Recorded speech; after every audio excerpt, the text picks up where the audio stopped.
এই যে ছোট ছোট বিষয়গুলো নিয়ে আপনি মন খারাপ করছেন, এই খারাপ লাগাগুলো একদিন মোটেও থাকবে না।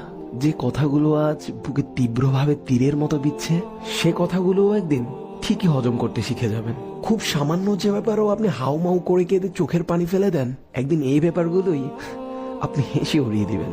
এই যে রোজ ক্ষতর পর ক্ষত জমছে আপনার অন্তরে, একদিন এই ক্ষতগুলো সেরে যাবে। নিজেকে নিজে বুঝাতে না পারার যে যন্ত্রণা, একদিন তাও কেটে যাবে ইনশাআল্লাহ।